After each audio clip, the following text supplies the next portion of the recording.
अजर अमर त्रय काल सत्य जो अनंत चेतन, निज अनुभव से जान जात जो शांत तेज घन।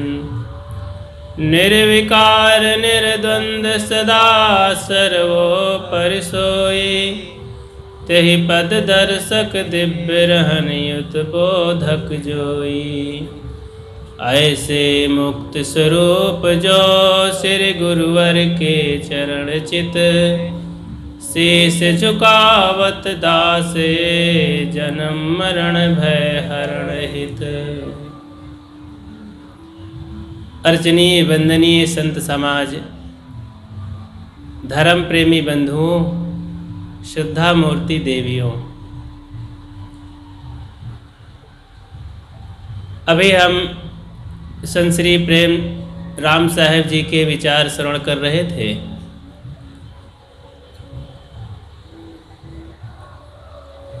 इस बिहार की धरती तो वैसे भी तमाम महापुरुषों से पवित्र होती रहती है, और इस धरती में बड़े बड़े महापुरुष जन्म लिए, आते रहे, प्रचार प्रसार ज्ञान की धारा चलती रही। आज भी यहाँ बड़े बड़े समागम किए जाते हैं, बहुत सुंदर लगता है। वैसे भी तार्किक लोग यहाँ, सज्जन माता बहनें भी विचारक हुआ करते हैं। ये बड़े सौभाग्य की बात है। सद्गुरु कबीर की विचारधारा में जो डुबकी लगाता है, निश्चित ही वे तमाम अंधविश्वासों से, कुरीतियों से, गलत रीति रिवाजों, उलझनों से अलग हो करके अपने जीवन को हल्का बना लेता है, और हल्का जीवन फिर आत्म उन्नति के लिए बड़ा सहज होता है। ऊंचाई पर चढ़ने के लिए कोई बोझा लेकर के पीठ में कठिनाई महसूस होती है, बीच में ही शरीर थक सकता है, मुश्किल पड़ता है। लेकिन बोझा रहित होकर के हम शिखर पर आराम से चढ़ सकते हैं। इसी तरह जब हम ऐसे महान विचारों को जीवन में आचरण करते हैं और जीवन को हल्का बना लेते हैं, शुद्ध सद्गुण सदाचार विवेक में जीते हैं, तो फिर जीवन कल्याण से वंचित नहीं रह जाता है। इसी जीवन में लोग भटकते रहते हैं। सद्गुरु कबीर के सामने घटना घटती है। कई लोगों को देख रहे थे कि लोग इस संसार में सुख की तलाश में, स्वर्ग की तलाश में, बैकुंठ में जा कर के सुख पाने की तलाश में चारों तरफ भाग रहे थे। उसी में से कुछ लोग कबीर साहब की ओर आए, बोले, संत भगवान, हम तमाम कर्म बंधनों में बंद करके बहुत दुख पा रहे हैं, कोई रास्ता तो बताइए। सद्गुरु कबीर बोल पड़े, बंदे कर ले आप निमेरा, आप जियत लखु आप ठौर कर, मुए कहाँ घर तेरा। ये अवसर नहीं चेतो प्राणी, कठिन काल का घेरा, अंत कोई नहीं तेरा, कहाँ कबीर सुनो हो संतों कठिन काल का घेरा। आए मेरे भाई बंधमान जीव, आए बंदे, दो ढंग से, एक तो विषयों में बंधे हैं इसलिए बंधमान है, बंधा है। दूसरा, प्यार से भी लोगों को कर्मचारी लोगों को बंदे कहा जाता है कि एक बंदा वहाँ से लाओ भाई, कर्म करना है, कुछ काम करवाना है। तो साहब उसी भाषा का प्रयोग करते हैं कि अय भाई, अय बंदे, तू अपने आप का निर्वाह कर, दुनिया को छोड़, स्वर्ग खोजने से मिलेगा नहीं, कहीं वैकुंठ का पता मत लगा, चारों धाम को बाद में खोजना, और भी 33 करोड़ देवता के चक्कर में अभी मत पड़, अभी अपने आप का निर्वाह कर। तू है कौन, तुझे क्या करना है, अपने छोटे छोटे कर्मों को देख, वे कैसे हैं। भूमिका जब तक तैयार नहीं होती है, बीज डालना निरर्थक होता है। छोटे छोटे कार्य हमारे इतने उलझे हुए होते, इतने गंदे हैं, इतने खरपतवार हैं, वही नहीं सुलझ रहे हैं। बड़ी बड़ी बातें हम करते हैं, मोक्ष की बातें, आत्म उद्धार की बातें, जीव मर करके कहाँ जाता है, वो कौन सा लोक है, बहुत बड़ी बड़ी बातें करते हैं। लेकिन जो सरल सहज बातें हैं, घर में रोज चलने वाली, रोज सुनने वाली, कहने वाली, जिनसे हम समस्या से जूझते रहते हैं, परिवार में, घर में, लोगों के बीच में तमाम परेशानियां महसूस करते हैं, उन बातों को सुधार नहीं करते।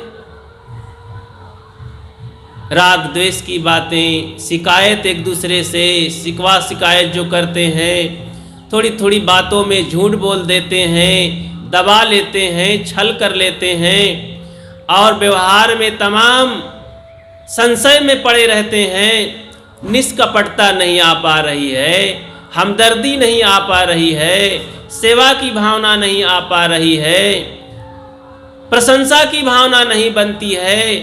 अमुक की प्रशंसा कर देंगे तो शायद वो ज़्यादा हमसे आगे निकल जाए, हम पीछे हो जाएं।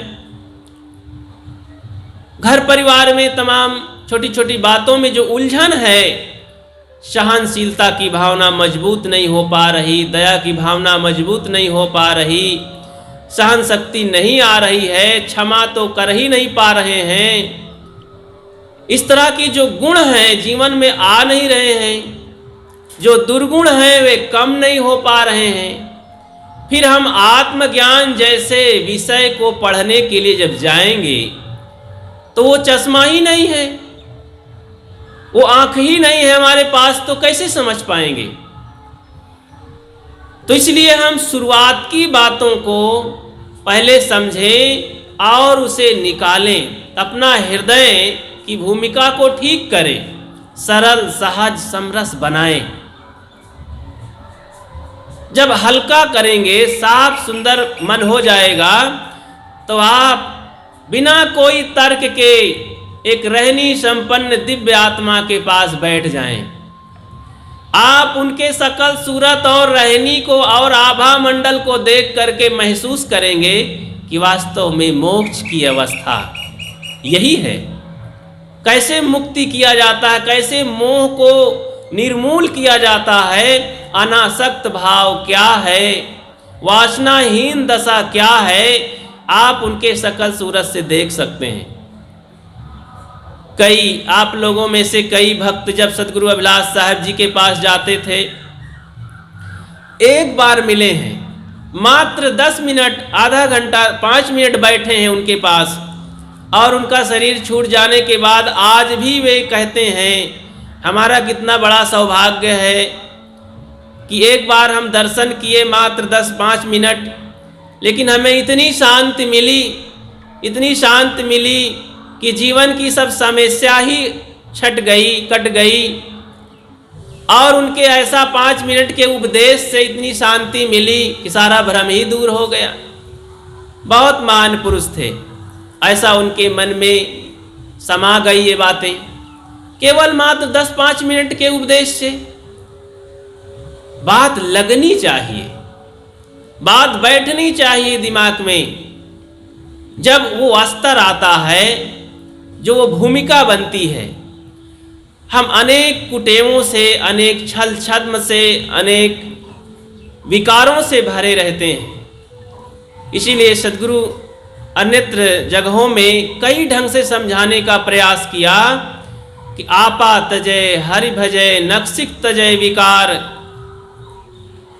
शुरुआत में अहंकार को तजने की बात बताई, तब हरि का भजन करने की बात बताई। हरि का भजन अपने आप होने लगता है जब अहंकार निकल जाता है। एड़ी से चोटी तक सारे विकार निकल गए, तन मन हल्का हो गया, पवित्र हो गया, जीवों में कोई बैर भाव नहीं है, निर्वैरत्व भाव है, तो बस शांति दशा आ गई और वो अपने आप आंखें खुल गई और आत्मदर्शन होने लगा, अपने में पराये में।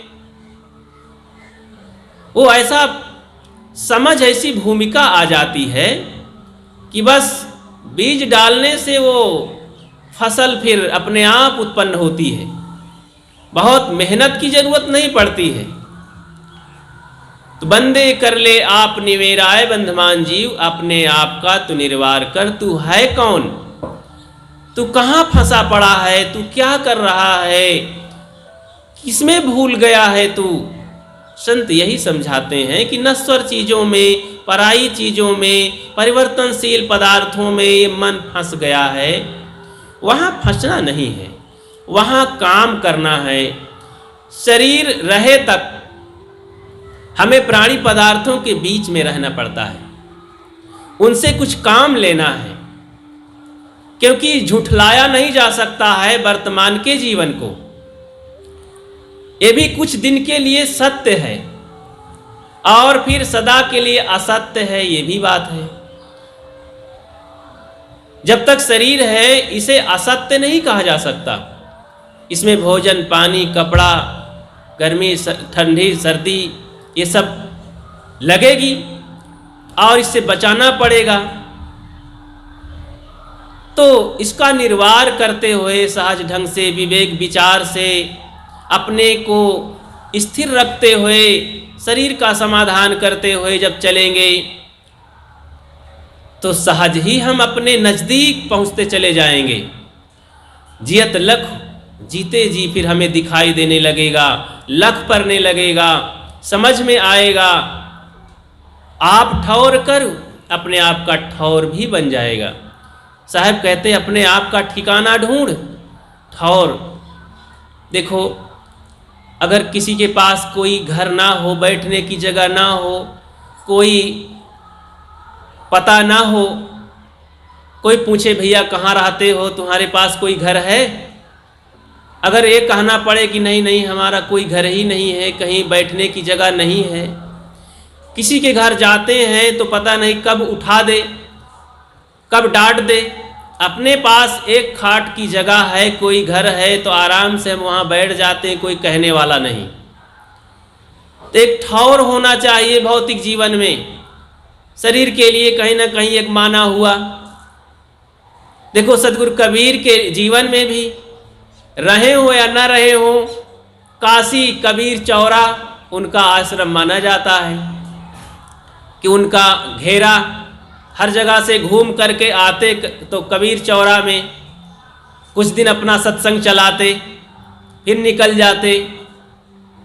महान फक्कड़ फकीर क्रांतिकारी संत सदगुरु कबीर के लिए वो एक बहुत पवित्र जगह रही। भारत में भ्रमण करते हुए, और काशी उनकी मुख्य जगह थी। कहने के लिए, पूरा इतिहास बताने के लिए वो जगह तो है। तो एक ठौर होना चाहिए। ऐसे ही जीव के लिए कोई ठौर है? शरीर के लिए ठौर तो बन गया, जीव के लिए क्या ठौर है? वो कहाँ पर रुकता है, ये कहाँ पर स्थिर होता है? किस भगवान परमात्मा में, देवी देवता में, किस पवित्र धाम में कहाँ रुकता है, स्थिर होता है? उसका निजी धाम क्या है, वही खोजना है। आप जियत लखु आप ठौर कर, वो ठौर क्या है? सद्गुरु कबीर इशारा करते समझाते हैं कि भाई तू अपने आप का निर्वाह कर, ये जीवन के लिए मानव जीवन मिला है, समझ सोच सद्गुण की कमाई कर और जीते जी अपने आप को देख तू है कौन, और इसका एक जगह ढूंढ ले, वहाँ स्थिर हो, शांति से रहने का अवसर मिले, कोई झगड़ा झंझट ना हो, कोई परेशानी ना हो। और आज नहीं ढूंढ पाएगा तो फिर अंत में कोई होने वाला नहीं है। यह अवसर, ये सुंदर अवसर मिला है। मानव जीवन एक महान भूमिका है, इतना सुंदर सुनहला समय, हम इसको कैसे खोते हैं, इसको जरा ध्यान दें। मानव जीवन की विशेषता में क्या कहूँ, जब सोचने लगता है मन तो उसी में गोते लगा लेता है, आनंद भाव विभोर हो जाता है मन। इसको उसी प्रकार आदमी लापरवाही से खोता है, जैसे एक राजा धन बांट रहा था, दान कर रहा था, तो बहुत से गरीब लोग ले जा रहे थे, आनंद मना रहे थे, वाह राजा वाह।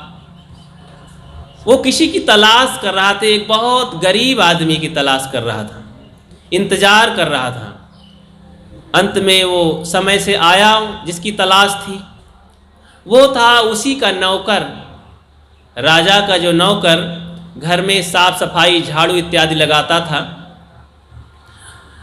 आया, राजा ने कहा, अरे तू अभी तक कहाँ था, मैं तेरे इंतजार में सुबह से बैठा हूं कि तुझे एक बड़ा उपहार दे करके तुझे धनी बना दूं।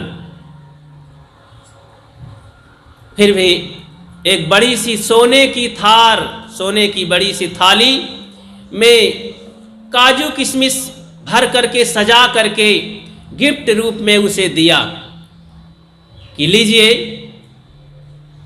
5 किलो की ये सोने की थाली है और तू ले जा इसे। राजा के मन में था कि ये गरीब आदमी इसको पा करके सदा के लिए सुखी हो जाएगा, धनी हो जाएगा, इसकी दरिद्रता मिट जाएगी। वो आदमी देखते ही मन सोचने लगा कि कैसा राजा है, अरे मुझे एक बोरा चावल दे देता, मैं गरीब आदमी बैठ के खाता महीनों, और ये पीतल की थाली दे के मुझे कैसा मजाक कर रहा है। और ये मेवे की चीज है, इसको ज़्यादा खा लूँगा तो मेरी तो हालत खराब हो जाएगी, लेकिन कब तक ये भी चलेगा, इसे पेट भरने की चीज़ तो ये है नहीं। लेके गया, मन में क्रोध करते हुए अपनी पत्नी पर क्रोध झाड़ दिया कि ले, मैं सोच रहा था कि नहीं जाऊंगा, लेकिन तू मुझे जबरदस्ती भेजा राजा के यहाँ। देख राजा मूर्ख आदमी कैसा मुझे मजाक किया, पीतल की थाली दिया। पत्नी ने कहा कि घबराओ नहीं, राजा हैं, कुछ सोच कर दिए होंगे, बुद्धिमान होते हैं राजा। चलो कोई बात नहीं, हम लोहे के तसले में, लोहे के बर्तन में कूड़ा कचरा फेंकते थे नाली का, तो उनसे जंग लग जाता था, जल्दी टूट जाता था लोहे का तसला। तो राजा सोचा होगा कि ये कीचड़ और कूड़ा फेंकने वाला आदमी है, नौकरी करता है, तो इसको पीतल का बर्तन दे दिया जाए तो उस पीतल में जंग लगेगा नहीं, यही सोच के दिए होंगे, ये वर्षों चल जाएगा, कुछ तो काम आएगा। चलो मेवे की चीज खा लिए, खत्म हो गया।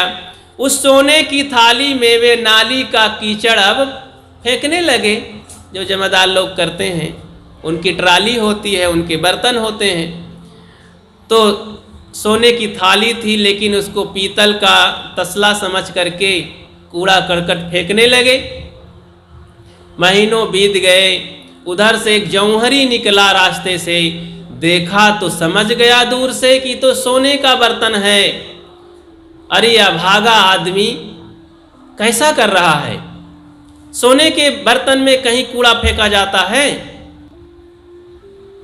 गया राजा से बताया कि आपकी दी हुई थाली उपहार में जो आपने दिया था, इतना मान सम्मान के साथ, इतनी खुशी के साथ, आपके बर्तन के साथ, उपहार के साथ बहुत बड़ा खिलवाड़ मजाक हो रहा है। बोले क्या है? बोले उस नाली का कीचड़ भर करके फेंका जा रहा है। राजा को बड़ा क्रोध आया, उसके दिए हुए उपहार का सम्मान नहीं हो रहा था। सिपाही भेजा और कहा कि जाओ उस बर्तन को ले आओ और नौकर को भी ले आओ। थाली मांझ करके लाया, हाथ में थाली ले लिया राजा और डांट करके बोला, मूर्ख, ये सोने की थाली है, तुझे मैंने दिया कि ये 5 किलो की थाली, इसे जा करके जौहरियों के यहाँ भुना करके तू इसमें करोड़ों रुपए पा जाएगा और अपने घर जीवन परिवार को आराम से पाल सकेगा, तेरी दरिद्रता मिट जाएगी सदा के लिए, और तू नाली का कीचड़ इसमें फेंक रहा है। अभागा आदमी, जा भाग, तेरी दरिद्रता जाने वाली नहीं, तू पात्र, इसके पात्र नहीं है, सोने के पात्र नहीं है, तू जा। जैसे उसे पता चला कि सोने के पात्र था वो, उसके माथे में पसीना आ गया, उदासी आ गई, आंखों में आंसू भर गए और रोता हुआ गया अपनी पत्नी के पास, बताया। दोनों प्राणी रोने लगे अपने उस अभागेपन में, अपने नासमझी में कि हम कितने नासमझ हैं कि राजा ने हमें सुखी बनाने के लिए सोने का पात्र दिया और हम ऐसे अभागे कि उसका उपयोग नहीं कर सके। बंधुओं, इस दृष्टांत का यही सार है कि सोने का ये जीवन मिला है, ये मानव तन सोने जैसा कीमती है, हीरे जैसा कीमती है। कबीर साहब ने कहा, हीरा हेराए गयो कचरे में। इस हीरा को कचरे में खो दिए हैं, निकालना है उस कचरे से और इसे फिर धो पोंछ करके उपयोग करना है। इस मानव जीवन में 5 ज्ञान इंद्रियां हैं। इस इंद्रियों को अगर हिसाब किया जाए, इनको व्यवस्थित किया जाए, बड़े बड़े महान कार्य होते हैं।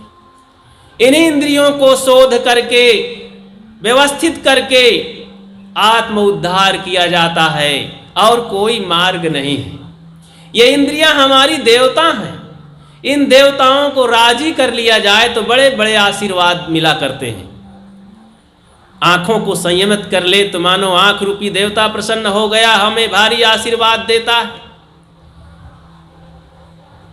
ऐसे सभी इंद्रियों को जब संयमित कर लिया जाता है तो आत्म स्थिति मिलती है, आत्म शांति मिलती है। लेकिन हमने इस मानव तन की कीमत को समझा नहीं। इसमें तमाम दुष्कर्म, कुकर्म, असंयम, ढील ढाल कर्म करते हुए रूपी कीचड़ मानो ढो रहे हैं। इसी में बीड़ी, पान, तमाकू, लड़ाई झगड़ा, राग द्वेष, ये तमाम तरह के जो कर्म हैं, खान पान, चाल चलन, देखना सुनना, बोलना बतियाना, करना धरना, जो विषयों की आसक्ति है, ये सब कचड़ा ही तो ढोना है। कान से कचड़ा गया, बस उसी को लिए ढो रहे हैं। आँख से कचड़ा भर लिए, कान से भर लिए, मुख से भर लिए, नाक से भर लिए, चमड़ी से भर लिए, कचड़ा इकट्ठा कर रहे हैं। बंधु, ये सब नहीं, इसके लिए जीवन नहीं मिला है। ये समझें कि सोने का पात्र है, बहुत कीमती है। सदगुरु ने इसे क्या कहा है? फूल रखने की टोकरी। सदगुरु ने इसे फूल रखने की टोकरी कहा है। फूल रखन की टोकरी, घोरे खाया घीव।